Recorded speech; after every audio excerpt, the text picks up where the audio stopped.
அனைவருக்குமே வணக்கம். சற்று முன் கிடைத்திருக்கக்கூடிய ஒரு மிக மிக முக்கியமான செய்தி ஒன்று வெளியாகியுள்ளது. சற்று முன் செந்தில் பாலாஜி ஒரு திருடன், பரபரப்பு தீர்ப்பு, உச்சநீதிமன்றம் அதிரடி, இது மாதிரி செய்திகள் வெளியாகிருக்கு. ஏற்கனவே பார்த்தீங்கன்னா அமலாக்கத்துறையால் கைது செய்யப்பட்ட செந்தில் பாலாஜி அவர்கள் பார்த்தீங்கன்னா இப்போ பார்த்தீங்கன்னா நிபந்தனை அடிப்படையில் ஜாமீன் வழங்கியிருக்காங்க.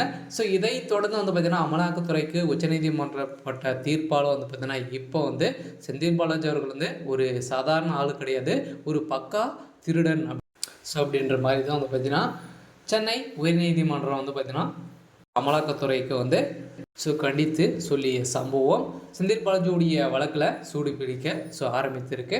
இதை பற்றி தான் இந்த வீடியோவில் நாம் முழுமையாக பார்க்க போகிறோம்.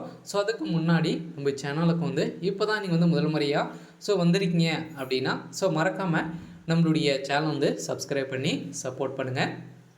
வாங்க வீடியோக்குள்ளே போகலாம். பார்த்தீங்கன்னா அமலாக்கத்துறையால் பார்த்தீங்கன்னா கைது செய்யப்பட்ட செந்தில் பாலாஜி அவர்கள் பார்த்தீங்கன்னா சட்டத்துக்கு விரோதமான பண பரிமாற்ற வழக்கிலும் ஏற்கனவே அதிமுக ஆட்சி காலத்தில் நிறைய பேர்கிட்ட பார்த்தீங்கன்னா நிறைய ஊழல்கள் செஞ்சுருக்காரு. இவர் பார்த்தீங்கன்னா போக்குவரத்துறை அமைச்சராக இருந்தார் இல்லையா. அப்போ பார்த்தீங்கன்னா நிறைய வேலை வாங்கி தருவதாக நிறைய ஊழல்கள் செஞ்சுருக்காரு.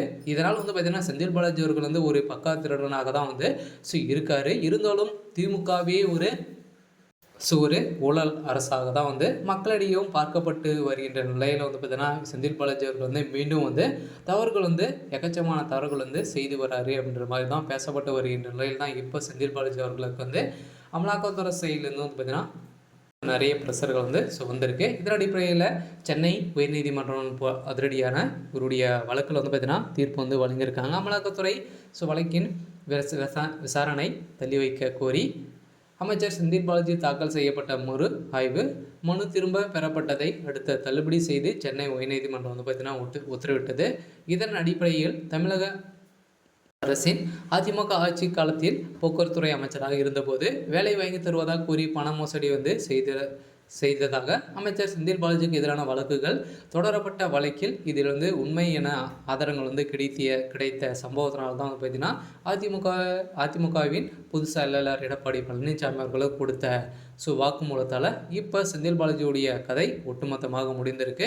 இதன் அடிப்படையில் தான் எடப்பாடி பழனிசாமி கூறிய நிலையில் தான் இப்போ செந்தில் பாலாஜி அவர்கள் பார்த்தீங்கன்னா ஒரு பக்கா திருடன் அப்படின்ற மாதிரி தான் அதிமுக குற்றச்சாட்டி வரும் நிலையில் தான் இப்போ வசமாக சிக்கிய செந்தில் பாலாஜி அவர்கள் ஒரு பக்கா திருடனாக வழங்கிய தீர்ப்பில் தான் ஒட்டுமொத்த கதையும் முடிந்திருக்கு. இருந்தாலும் என்ன நடக்க போகுது அப்படின்றத வெயிட் பண்ணி பார்க்கலாம்.